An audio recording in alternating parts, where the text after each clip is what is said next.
business and capitalism were truly evil things. Money was the root of all evil. As a consultant, I was making high 5 figures. My profit margins were like 93%, 95% every month. The content that resonates the most, it is heart-centered content. It's content that is so top of mind and I am so inspired to talk about. And so that is what converts. No hustle worship here, we're a different breed. Action is what we got if action is what you need. Content capitalists, we're breaking the mold. Cause the old ways fading, new stories to be told. So content capitalists, get to the prize. This is the Content Capitalist Podcast, and my name is Ken Okazaki.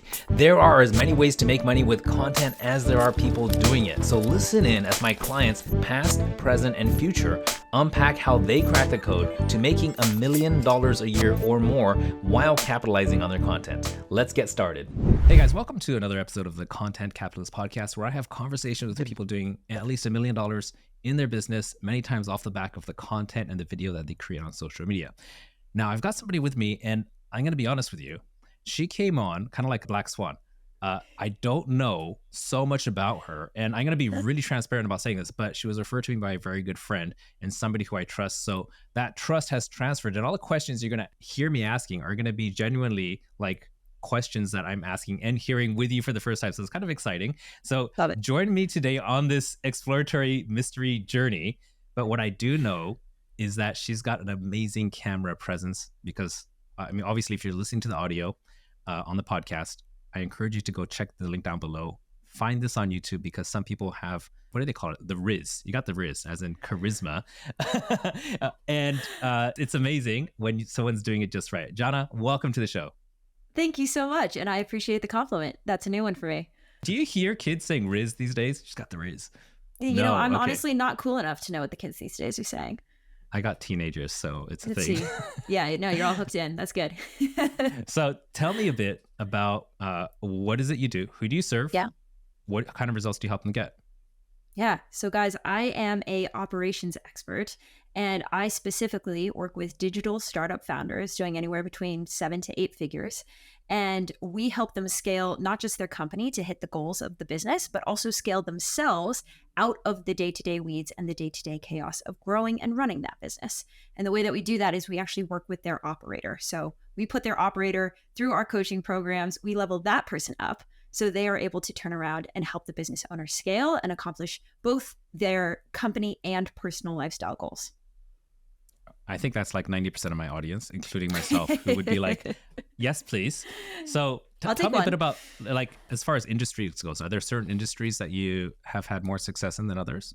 It's a great question. So my background is all in digital startups. So if you have an online-based business, I got my start in operations with a digital marketing agency. But the reality is, Ken, is like, I always say, like, business is business, money is money, people are people. So long as those things stay the same, then operations is operations and the best practices apply. So we work with any digital business that is in that particular stage of growth. Because if you are running a remote team and you're working off of digital systems, the operations you're going to need follow the same laws. I see. And just so I understand this clearly, the capacity you work with people, is it through education, coaching, or consulting, or some blend of all three? It's a bit of a blend. So where we start is we work with our clients. We personally step into their business and do an audit, and then we map out a 12-month roadmap. Here's every single existing ops bottleneck in your business. Here's the order in which you need to clear them. And if you have an operator, then let's put that person into my coaching program so they can gain the knowledge and skills to implement that within your business. If you don't have an operator, we have solutions for you as well. But at the end of the day, it's about you not being the best person to solve your own operational bottlenecks because it's not your zone of genius. And so how can we find a person whose unique talent is systems and team and pattern analysis and these amazing things so that they can bring that lens into the business and you can get back to doing what you do best, which is content creation and driving the next wave of growth into your business. I just feel like you did a Jedi move on me. Just like you just hypnotized me. I'm just like, how did she know all the things that I probably need help with right now? Holy crap. So obviously, if there's nobody else that she's speaking to me, like out Perfect. of everybody. We'll just have a one-to-one conversation. I love it. That can work too. Now, before you got into this, what were you doing? What was I assume right now you're an entrepreneur running this this business. Yep. Before you're an entrepreneur, like did you discover when you were selling candy at school? Like, how did that transition happen? Close. I like to say that before I found operations, I was literally directionless. I was living in a converted van, so think like Sprinter van life, before it was cool, or maybe slightly before it was cool. And for about 2.5 years, I was traveling through North and South America with my boyfriend at the time, and he was scaling a digital marketing agency from the ground up. Right. And so literally 2 feet across the table from him every day, I was watching him build this business. And as you do, you weigh in, you talk through problems, you offer insights. And it became really clear to me over time that the things that seemed really obvious, the obvious gaps and inefficiencies that I was seeing in his business, he was not seeing at all. And through a series of odd events, I ended up stepping into that company for what was supposed to be 30 days and turned into me eventually becoming their COO. Because once I got in there, oh my gosh, everywhere I looked, there was room for improvement. There was room for streamlining and optimization and efficiency gains. And I just went to work. And then many months after that, I learned that there's a word for that. And that word is operations. And that kicked me off on a rigorous self-taught journey of what is business, what is operations, how can operations truly drive value to these specific types of businesses, utilizing all of the technology and tools that we have and utilizing the global workforce that we now get to work with. Okay. And what you just described there reminds me of this show I watched, The Prophet with Marcus Lemonis. Haven't heard of it. Oh no, you should. This guy, he's there's a TV show called, there's a business all over the US called Camping World, I believe. It's like a franchise shop. Yep. And he owns that. He's like a multi-billionaire, but he has a show where he actually goes into small mom and pop businesses that are failing. Okay. And then he just identifies operationally what's working, what's not working, and how they can optimize stuff. And it's a reality TV show. It's one of my favorites. I pretty much do that, but for digital businesses. Yes. Yeah. Love that. Okay. So how did that transition to you actually saying, hey, I think I want to do my own thing and start taking out my own clients? Is that kind of great question. The course that went? Yeah. So after I was COO at that marketing agency, I hopped over and became the COO and head operations coach for a coaching program that had hundreds of digital startups in it. And that is, Ken, where I really actually found that my ultimate passion actually isn't operations, it's coaching. It's helping people accomplish a personal transformation. And operations is just a chosen vehicle to do that. And so after enough time seeing into, at this point, hundreds of businesses and seeing the same patterns and the same issues crop up and not seeing a lot of people talking about what the solutions to those bottlenecks and challenges are, when it came time for me to part ways with that company, I had the option of being an operator and serving one business and one vision, or starting my own business and leveraging my skill sets and scaling my skill sets so that I can serve multiple businesses, multiple visions. And for me, it's always been impact-based. Like, I genuinely just don't believe that people understand what operations is and why it is such a massive competitive advantage. And I think that's a total disservice to the operators and the business owners alike. And so to fix that problem, I needed to figure out how to work with more than just one company at a time. And the only way to do that was to start my own. I see. So would you say, like, I know we are many things as entrepreneurs, but if there was one that stood out, would you identify as a coach? I like to call myself a diagnostician, and that shows up in everything that I do. Yes, that's what I do every day, right? If I'm talking with a client, I'm helping diagnose their bottlenecks. If I'm talking to an operator, I'm helping diagnose the limiting beliefs or the skill gaps or the knowledge gaps that are standing in the way of them delivering their highest value. At the end of the day, I'm here to identify the gap, help you identify the gap, and then build a solution to work past it. Okay. And I know you've probably worked with enough people by now that they're seeing positive ROI. Could you give us some numbers around, like, well, it doesn't have to be numbers, but like a before and after type of contrast when people work with you? Yeah. So my favorite example is a former client that when I stepped into his business, it was a digital marketing agency doing around 400K months.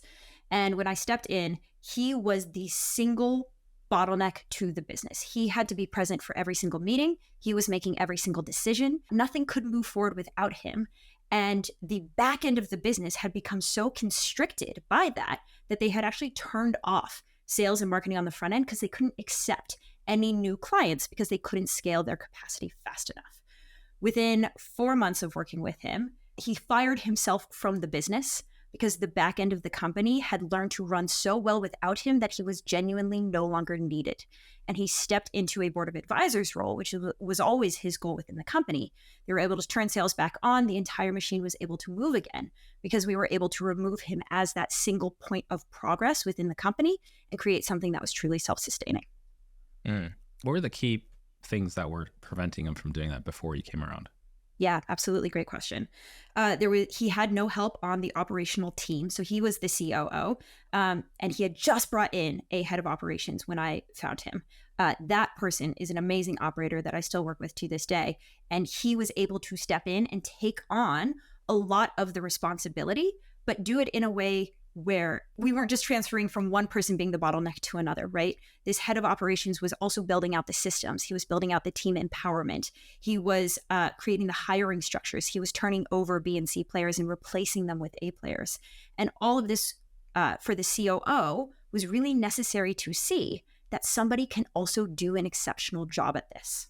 I think that was the limiting belief that he had, that if anything is going to get done in this business, I have to be the person to do it. No one can do it as well as me, and my way is the right way.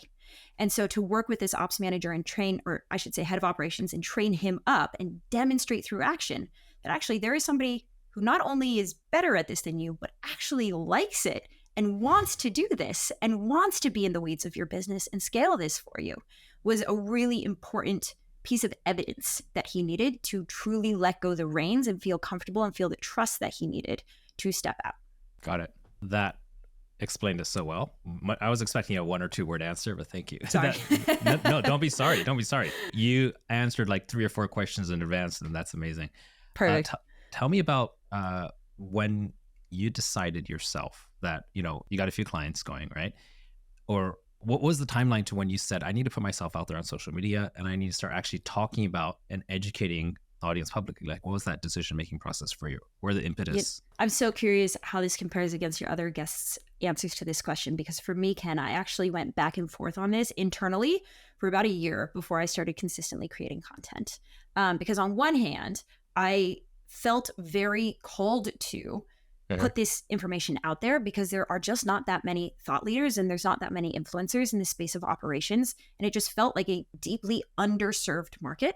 And on the flip side, for me personally, I don't actually derive a lot of enjoyment out of being on social media. Every weekend, and you'll know if you follow me, I'm in the mountains, I'm up at lakes, I am literally out of service. I am not online. And so the idea of marrying a really online presence with a lifestyle where I am actively getting away from that as often as possible, I struggled with that for a long time. Eventually, again, impact went out. When I looked at the business and I looked at what the market needed, as opposed to sales and marketing, right? Operations is not well understood. And so there is a market education component that really needs to take place before anybody can even become problem aware that what they're seeing in their business and their pain points and their frustrations are actually an operational issue. And so to create content to help people connect the dots between my stress, my chaos, my overwhelm, my burnout, and operations, nobody was saying that loud enough that I could piggyback off of their content. So I had to create my own. And that, again, that impact statement, that market education statement became the root cause. Now that I'm in it, I enjoy it quite a lot. It's coaching in a different form. And so I derive a lot of fulfillment from it, even though, again, I try not to be on social media about as often as possible. Okay. And can you give us an overview of like, what's your creative process? Man, I wish I had a better answer for you. I haven't really laid that out, ironic from the process chick. The reality is that every single day something happens with my clients or in my business or in my coaching calls that inspires me and sparks a thought around a piece of content that I could write. And so I am constantly just taking notes of little things that people say or little moments that happen. I have a big old list that I drop those into. And then on a daily basis, or when I set aside a chunk of hours to create content, I go back to that list and I write on what is inspiring to me to write about. Okay. I like that answer. It's very different from most people that come on here. Would it be fair to say that because you're so dialed in on operations, on everything else, this is the one part where you just want to be creative and not structure it too much? I think so. And I think what I have also found is that in the content that resonates the most it is heart-centered content. It's content that is so top of mind and I am so inspired to talk about. That is what shows up non-verbally in how I present. That is what the audience sees. And so that is what converts. And so when I try and really pre-structure out my content, I find that that authenticity or even just that internal buy-in drops slightly and that content doesn't do as well. So I guess I have figured out what works for me, which is showing up and saying what's on my mind and on my heart every day. And that is what people really love. Very cool. And what platforms are you seeing the best results so far? Yeah. So my primary platform right now is actually Facebook. And that is more of a bandwidth restriction than it is me believing that Facebook is the best platform to be on. But it is where I have the longest standing network and community. And so it made the most sense as the platform to double down on if I could only choose one. Okay. Very cool. Could you give us an overview of what it looks like when someone, like, let's say you're probably putting out content via email, right? You've probably got some regular stuff you do on Facebook. What are the sources of leads do you have coming in for you? Yeah. So for me, it is all content of some form or another based. Podcast episodes, right? Not to be too on the nose, but doing conversations like this and just sharing what it is that I do and what I'm passionate about with people who have audiences of people that I may be able to serve and help. A lot of speaking events, both virtual and live. I love going to events and again, just connecting with people one-to-one, showing up as a human being and say, hey, this is what I do, and raise your hand if this is something that you need. And then taking all of that content, again, bringing it back into evergreen social media channels, and then converting that into conversations that can then become potentially qualified clients. Okay. So that part you said there, converting that to conversations. Tell me about that segue from you broadcasting to then becoming a two-way conversation. Yeah, fantastic question. So video content is how people get to know me as a personality and as a brand and as a person. This is Jhana. This is how she shows up. I sometimes show up to my team meetings in dino onesies. I film selfie videos from the tops of mountains when I do have service, right? It is just me showing up in my day-to-day life and giving people my top of mind insights. From there, there's also a kind of ecosystem of content that goes around that. So there's written value add posts. There is freebies that we are able to send to people as they identify that they have particular challenges. And then we also actually tap back into that content video library. So a project that actually my appointment setter is working on right now is taking all of the content that I've ever done, poor her, that's going to be a big one, and building it into a searchable database so that if we're having a conversation with a lead and they identify as having a particular pain point or challenge, we're able to go back to the database, find an exact piece of content that speaks to that, and then offer that to them the value first. That's my overall approach in all of this is how can I provide as much value as possible before you decide whether or not we're the right fit to work together. And so all of that creates this ecosystem. It equips my appointment setter with a lot of different pieces of content that she can supply to that person. Yeah. And that is what starts a conversation as opposed to coming in with an ask or an offer. This is your problem. Well, here's a starting point to solving that problem free of charge. I love it. Love it. Now, you brought up the appointment setter, which was actually leading into my next question is like, what's your team look like as far as marketing goes? Yeah, and it's actually changing rapidly. So we have a fractional marketing strategist, fractional CMO, that we are working on to kind of reverse engineer the overarching strategy. We are in the midst of a hiring process for a marketing manager who is going to be stepping in to help with the execution of that. And then we have an appointment setter who sort of straddles the marketing and sales departments. She helps me with engaging the people who comment on the content, inviting them to start conversations with them, talking to people in our Facebook group, starting conversations with them, sending out the freebies and the pieces of content, etc. So all of that is kind of lead generation and lead nurture. But then she is also asking whether they're interested in hopping on a call and then hands them off to our salesperson. Okay. I feel like right now, like I'm loving everything, but we're geeking out on processes, which is to me like my favorite thing. Classic. I also want to give our audience some stories to remember all this by. Could you tell me about an experience that you had while you were trying to get all this together, but that didn't work out the way you hoped or expected? Yes. Okay. So this is the most top of mind one because it happened recently. I originally met this person because I did a group panel as an expert panelist for a friend of mine who has a mastermind. That's where we first connected. She then joined his mastermind, not mine, his, and I was also in his mastermind. And I was coming in and I was coaching for a couple of weeks and we'd worked out a trade to do that. So she immediately off the bat got 3 pieces of kind of insight into me and my coaching and what I do and how I do it. Pause. 6 months go by and I do not hear from her at all. And then out of nowhere, she books a call, hops on and says, I'm going through this radical transformation right now. My business owner was never willing to make this investment on my behalf, but I am ready to make it on my own behalf. I have $10,000 available and I want to give you all of it. I hadn't spoken to this woman in months and we did the deal. To me, it was absolutely remarkable because she remembered me for 6 months. And yeah, she'd probably seen my content and like I was staying top of mind for her.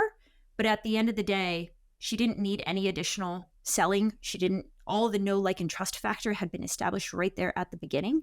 And for her, it was really just a matter of timing and being willing to take that next step. And the second that I was her first call. Wonderful. I love that story. And yeah, I've had that happen a few times too. There's, what do they call it? It's the moving window, right? Where there's this window of opportunity that opens up. I think that statistically it's once every 18 months for an investment that's $50,000 or more for B2B. And once every 18 months, then a business is going to make that decision. And it's about you consistently being present for them and reminding them top of mind that you're the person. And then when that reminder and that opportunity line up, then that's when magic happens. They're ready to go. Yep. And I was reading some of these statistics and I was just amazed at how much money I'm leaving on the table because of the lack of follow-up to be able to hit those windows. Because 30 no's doesn't necessarily mean no. It just means not now. Yes, absolutely. And that's where operations becomes a massive lever for growth within a business, even on the front end. I think most people think of operations, they think back end SOPs, back end team. The reality is operations is just as important on the front end of your business because you can create the systems to have that consistent follow-up, to make sure that you're touching people at the right frequency with the right content, right? My content library, you are personalizing your outreach to them using the content you've created. Operations is the backbone that can create the infrastructure for all of that to take place regularly without you. Now, when it comes to content creation and seeing an ROI, like how do you quantify that? Because as an agency that creates content for a lot of people, one of the questions I get from clients all the time is like, what's the ROI? And that's why I started this podcast. So instead of telling them that, oh, you might make money this way or that way, I'm just like, let's hear from people who are actually making money with content and how they're doing it. What's your story around that? Like, how do you look at that from a business perspective? Yeah. So we do, to the best of our ability, marketing attribution and try and figure out where are these leads coming from? How did they hear about us? What is the kind of learner's journey that they went through over the course of consuming our content? And what eventually motivated them to hop on a call with us, right? So we're tracking each of those data points and the ROI in that way becomes actually very clear. You know, down to the client level, who found out about us from a podcast versus an event versus they just stumbled into our Facebook group or found me on Facebook, right? Where was the original lead source? How long between they originally found us and we actually hopped on a call? To the best of our ability, we try and estimate that, right? And that's the top of mind period where we're waiting, what did you say, 12 to 18 months, right? Where we're just like waiting as long as that window is going to take before it lines up. And then we are collecting all of that data when this person decides to book a call with us. So we have a qualification form that they go through and they're self-reporting on kind of what their journey is. And then we use that to kind of reverse engineer what's working for us. Okay. And when you started this, how much lag time was there before you started seeing people coming in from like organic content creation? Great question. I would say to start building that compound momentum took 3 to 4 months of like total crickets, nothing happening. And then we were starting to see growth from there that has only started to stack and compound after that point. But yeah, probably 3 to 4 months. Okay, got it. I think a lot of people get discouraged if they don't see something in a week or 2 weeks. And I think everybody goes through that stage and then you realize, you know, like I've seen too many people take 6 to 8 months, but then they're the biggest names and the biggest brands around. Like I was just on a call with somebody else just before this, another guest. And I don't want to get the numbers wrong, but it was a long time of grinding. And now she's doing multiple 7 figures a year just from the content organically growing. So and you asked me as well, Ken, like what is my process around deciding what content to create? I think the fact that I am creating content that I'm genuinely passionate about sharing with people is the reason that I held out for 3 to 4 months. Because at the end of the day, I wasn't doing it for the listener so much as also for myself. And that is what allowed me to continue to show up and be consistent in that. If I was trying to top of mind makeup content that I didn't really care about and that I didn't really resonate and do that for 3 to 4 months and not see anything back, that would probably have been way more disheartening. Let's take this from a perspective of somebody who's a client of yours, hypothetically, right? Let's create this amalgam. I can't remember the word. No, this amalgamation. Amalgamation. Yes, there. That's thank you. And so this person's got a business, probably in the services industry, in the digital space. Yep. How do you suppose they should go about creating their own content systems? If you look around that, like how should they be processing this and measuring results, etc., with like through the lens of your processes and how you help people? Yeah, totally. Okay. So I think the key with systems is that you don't need their solution. What are the most highest leverage critical components of to have as a starting point? And then again, your operator can step in and make it way more beautiful and way more granular from there.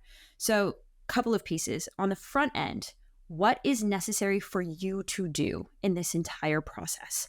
I think a lot of content creators and entrepreneurs for that matter burn out because they put the pressure on themselves to handle every single piece of the process, right? Again, nobody can do it as well as I can.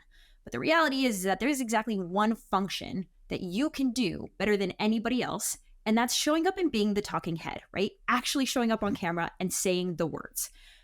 Everything else, I guarantee you, there is somebody out there better. There's somebody out there who is more consistent. There is somebody out there who is more organized. There's somebody out there who really loves the process of processing your podcasts and posting them and repurposing that content and then commenting and engaging with the people who are on that post, right? For every other part of the process, there is probably somebody out there better and significantly cheaper than the value of your time. And so the first thing is do you have a team that is supporting you in making this a sustainable effort so that you can show up and say something that you're passionate about for a couple hours a week, and you can do that for 3 months or 6 months or 12 months or however long it takes for you to kick this off and get the momentum you need. And you're able to show up and do that consistently because you aren't also dragging all of your time down to be spent doing the really heavy lift, administrative, detail-oriented stuff that you probably really hate. So operationally, let's just talk about that for a moment. Like, are you posting content as effectively as possible? Meaning you're not the person who is running that process A to Z. And then are those people backed by the systems they need to do things the right way, highest quality, do it consistently, do it on time, and making sure that this entire machine is running? I think that's a playbook right there. I think so. What I need to do is to get that, what you just said there, transcribe it, send to ChatGPT and say, make this into a book on how to write a book on how to do this and then sell the heck out of it. Yep, absolutely. How has ChatGPT affected your process? Your machine, I guess. I find AI to be the most helpful when it comes to content repurposing. I have the inspirational idea. I word vomit in my head onto a page, and that becomes the baseline of the written post. I turn that into video. ChatGPT then takes that, chops that up, and repurposes that towards all the other platforms and formats that it should be. So what is a single long form post on Facebook chopped up into a bunch of tweets, right? So it is able to take that same core idea and extrapolate it so that I am not having to recreate the wheel for every single platform or every single format option. Makes sense. How about in other areas aside from content creation? Are you using AI to help with designing processes, streamlining workflows and things like that? It's funny. So Cameron Harold and I have launched a low ticket community for operators called the Ops Spot. And we just this week launched a challenge in there around AI. Operators, how are you using AI in your role? How is your team using it in their role? It is this massive productivity revolution that is happening right now.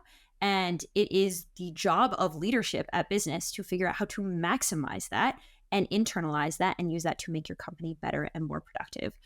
So there are many ways that I know of that people are utilizing AI to make their companies better. Again, the question I would ask is, are you the best person to figure out all of that versus inviting your team to each individually figure out how to incorporate AI into their roles so that they can individually become more productive? You're speaking my language. For the last 3 months, I've been just getting my team to start creating new SOPs, streamline everything, and becoming proficient at using AI. Because honestly, like if you're not leveraging that, then somebody else who is going to replace you eventually, because it's like riding a pedal bicycle versus a motorcycle. You know, you'll get there, but you'll get there less sweaty and so get far there faster. behind. Yeah, right. Exactly. And Ken, you said something that I actually just want to highlight really quick. I'm having my team build their SOPs. Dude, you're already ahead of 90% of the pack if your team is building their own SOPs, right? They are the ones owning the process. They are the ones owning the innovation using AI. They're the ones who are the subject matter expert on how AI can make their roles more effective and efficient, not you. Got it. Thank you. Love it. I don't do a lot of things right, but sometimes I accidentally stumble upon it. I imagine you don't give yourself enough credit. I actually got rejected like twice. And this was over a year ago, maybe 18 months ago, where there was somebody whose content, she was operations, right? And she did coaching around that. And it was an intake form, just kind of getting a lay of the land on where I'm at. And after I filled it out, they're just like, yeah, you don't need our help. I'm just like, oh, come on, I want help. and I think a lot of entrepreneurs are actually overly critical of themselves. Of like, because you're comparing yourself against what, Apple or, you know, Microsoft, right? And then you're like, yeah, I'm not there yet. But the truth is that I think if you've been in business for like 10 plus years, you've passed what do they call the first barrier, right? And the second barrier is about scale, probably. And well, I'm still on my journey, absolutely. And everything you said speaks to me. I think we will have another conversation. I don't know if that was your intention, but your Jedi script that you said earlier, I'm just like, okay. It wasn't, but I'm more than happy to. So, Jhana, tell me something about your journey that was an inflection point where you saw your business going a certain direction and then it suddenly started growing or maybe dropped off a cliff. And what might have the story behind that? Okay. The one that comes quickest to mind is when I made the decision to go from, so when I started, it was just direct consulting, right? Me showing up as the operator doing these things fractionally within a business. And when I made the decision to start a group coaching program, there was a major downturn just based off of the numbers, right? Strictly looking at the numbers. As a consultant, I was making, high 5 figures every month. My profit margins were like 93%, 95% every month. And to make the decision to bring in a team, build out a group coaching program, figure out how to market and sell that program consistently, figuring out how to price it, going through the time it took to build it. All of this was a massive investment of time and energy and money that caused, from a strictly top line perspective, a temporary downturn in the business. And we recently hit a profit margin that matched what I was originally making as a consultant. And that whole process, start to finish, took over 18 months. So for 18 months, I sacrificed my own earning potential to make this transition happen. But the fundamental transition was from a business model that was dependent entirely on me for the revenue to a business model where every product and service that we now offer is highly scalable. And so I was willing to sacrifice 18 months of my own earning to create a machine and a vehicle that can now scale to 2x, 3x, 5x, what I could possibly max myself out as a consultant. And so, maybe not an inflection point where everything was amazing and everything started taking off, but we're there now where we are now able to reap the reward of 18 months of short-term sacrifice to get a long-term higher impact and higher payout. Thank you for that. I faced something similar, and that's when COVID hit, because we had a program called 52 and 2 where we'd work with celebrity clients, travel around the world, and we'd shoot 52 amazing videos in 2 days. Whoa. And when COVID hit, 52, because it's a year's worth of content, right? I see. We'd rent these luxury locations, Airbnbs and Vrbo and stuff like that. We'd build it with 8 different TV sets inside. People would come in, 8 costume changes. Everything was like clockwork. Everything was scripted. And, people were paying like, $60,000 a day to be with us. And we'd spend 2 days with them. And we'd get clients back to back in the location, like 6 or 7 clients sometimes, and just work it like a machine. COVID shut that down. And then everything's like the cash just dried up. We had flights and locations booked for all of 2020 that we couldn't get the money back on, had to refund all of the contracts we had. That was painful, but it also allowed me to restructure everything. So now we have a fully remote services system. We don't travel anywhere for shooting. And it's actually much more scalable because there's the travel and location factor taken out of it. So that the whole thing about taking a step back to leap forward, it was painful and unplanned, but absolutely what needed to happen. And COVID was the catalyst for that. And I thank the COVID forcing for that agent. in a sense. Yeah. Yeah, totally. And I think there's a lot of post-COVID stories coming out of that. And I think there are so many instances in a business that aren't a global pandemic that could be utilized as the same opportunity if the entrepreneur chooses to show up to it in that way, right? This is something that is happening. It's outside of my control, but how can I flip this? And it's something that is forcing me to innovate, but how do I come out of that stronger as opposed to feel overwhelmed or shut down by it? Or I just bail because it's too uncomfortable or the numbers are not showing that this is as successful as I need it to be immediately versus I see the long-term opportunity and the long-term picture here, and I'm willing to do the short-term pain to get through that and arrive at a position that's actually going to leave me much better than I started. Makes so much sense. A couple lightning round questions. All right. Favorite books? Ooh, Multipliers, Liz Wiseman. First Break All the Rules. The Power of Giving Away Power. How much time you got? Creativity Inc. is what I'm reading right now. Absolutely obsessed. I love Creativity Inc. Yeah, amazing. I think those are the ones that are coming most top of mind. Top 4. Yeah. Love it. I recognize 1 out of the 4. Okay, the other perfect. thing I got to look up. We'll put links down there into the podcast Great. Show notes, by the way. Favorite, let's just say, I wouldn't say favorite, the people who influenced you the most in creating the career paths that you have now. Yeah. One of my earliest operational mentors was Layla Hermosi, and I owe her so much for taking She's her only time. come onto the scene like the last few years. So this is a recent thing for you, huh? Well, as a content creator, she has, see. but she was an amazing COO well before that. And that was when she and I met, and she was a personal mentor to me for several months. I see. Totally necessary for my very early stages of growth, not knowing what the heck I was doing. The early stage CEOs who took a chance on me when I had no experience in operations and no reason to call myself a head of operations or a COO. And they believed in me and they gave me the opportunity to guinea pig with their businesses and figure things out for myself. And I would say my current business partner, Cameron Harold, is an amazing mentor, an incredible operator, and is teaching me things every single day. My business coach has transformed my mindset and my entire personality multiple times in the last couple of years. Honestly, I wouldn't be who I am today without quite a large variety of people, and I'm very grateful to all of them. Okay, perfect. I think what we'll do is we'll put the social media handles for everybody you mentioned. I think you already mentioned Layla Hormozi as a person and your business partner, right? I think everybody knows who they are, and we'll put them down there. Please look them up, guys. Third one is, what is something that you haven't shared publicly on a podcast show before? Something about you, about your backstory. Oh my gosh, anything at all? The floor is yours. Yikes, Ken. All right, give me a moment. Because my audience has to feel special, and I got to do this. Okay.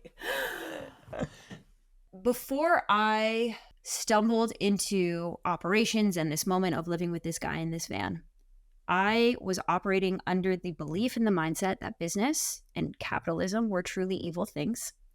And money was the root of all evil, right? This was my upbringing. These were the beliefs that I was raised with. And it took stepping into a business and seeing the genuinely positive impact that it can have to change those beliefs and rewrite them. And it was not a fast process, and it took a while. But before doing what I do now, I knew absolutely nothing about business, and in fact had some pretty backwards thoughts and ideas behind it. And so one of the biggest gifts that my career has given me is the ability to recognize that I can reprogram any of my beliefs that I choose to. And the process of going through that with many beliefs many times over has been a lifelong skill that I'm very grateful for. Thank you for sharing that. Yeah. I had a very similar experience, and I still feel like every quarter I'm unlearning more stuff, baggage from my upbringing, that I don't think that I'm ever going to be like, yeah, I'm completely clear of it, because it was literally my identity growing up. Yes. Exactly what you said. Capitalism is evil. And, Yep. the rich people are mean, bad people, and Yes. they're all cheats and robbers. And Yep. like all of that stuff, I don't know where that came from. Something to do with just the people I was surrounded with growing up. But Yeah. it Yep. just keeps kind of like, it's just shedding another layer of skin that just needs to just keep cleansing off of me. And I don't realize I have it until I see it coming off. I'm just like, oh, I didn't realize I had that belief too. I always say, like, business is just the world's harshest mirror being held up to your face every single day, saying, here is where you need to evolve next. Here is where your existing beliefs or your mindset are holding you in your business back. And here is what you next need to change if you want to continue to grow. And so I always say that I get paid to become a better person. And what a terrible and uncomfortable and super hard, but wonderful journey to be on. I think everybody, me, you, and the listeners are on that journey at some stage. Absolutely. Now, we're coming close to the end, and I want you to, without like completely shamelessly plug what it is you do. I'm sure you have some free stuff, you probably have some paid stuff, and you have some done with you, done for you, whatever that is. Give us the lay of the land, and the listeners can also find all the links to whatever you're going to mention in the podcast show notes, or if you're watching on YouTube, which you should be, because she's a beautiful person. You got to check out how much riz she's got. Got the riz. You got the riz. Check out the YouTube description. So amazing. Lay it on us. What do we have? So if you are a startup founder who is currently feeling like you are spending way too much time working in your business and not enough time working on it, it is scaling, but only through your sheer force of will, and you are slowly becoming the bottleneck in your own company, come talk to us. And the way it would work is that we would sit down, we would get clear on not just what your goals are for your business, but also for yourself in relationship to your business. And then me and my team dive in for a week and tell you every single thing that is happening in your company that is currently holding you back from that outcome, and exactly what you need to execute over the next 12 months to systematically clear those bottlenecks and arrive at both sets of goals, business and personal.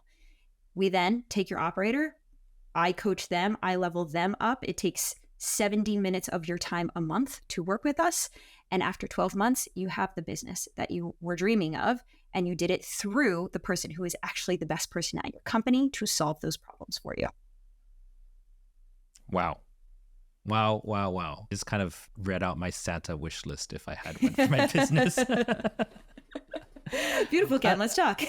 I'm going to guess that you probably had a lot of talks with your clients, and you really listened to them when you crafted what you just said there, because this is speaking to the, really what entrepreneurs want, that if they haven't gotten past this certain hurdle, or if they're going through it, then you just described it really, really well. I appreciate that. Yeah, I love entrepreneurs. I think they're the most innovative, powerful change makers that this world has. And we are our worst enemies because we show up from the belief that we have to do everything ourselves. And so to give somebody the permission slip that they just get to live in their zone of genius, and that's actually the best thing they could possibly do for their company, I think that is most entrepreneur Santa wish lists, because at the end of the day, you're passionate people who care about what it is that you do, but feel stuck doing a bunch of stuff that you don't like, but you feel like you have to. And that is the belief we get to break together. Amazing. I really enjoyed this conversation with you. Me too. Any last words of wisdom for my listeners who they're business owners? They're interested in, everybody's interested in scaling their business, but specifically they're interested in getting their message out there with content. But anything at all that you want to say to them before we sign off? I would say be very specific in who you serve and be very authentic in how you serve them. When I get feedback about what resonates in my content, it's the stuff where I am at my weirdest, most authentic self that nobody in no content playbook would ever tell you to do. But it is a magnet that attracts the 10% of the population that are genuinely a fit for me, personality-wise, core values-wise, stage of business-wise, and it is an active repellent for the 90% of the market that I just can't help. And so be willing to say goodbye to 90% of the market because you can't serve them anyway.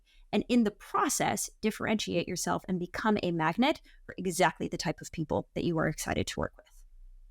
Thank you for that. Amazing. Guys, If you listen all the way to the end here, then there's definitely something about Jhana and her story that resonated with you.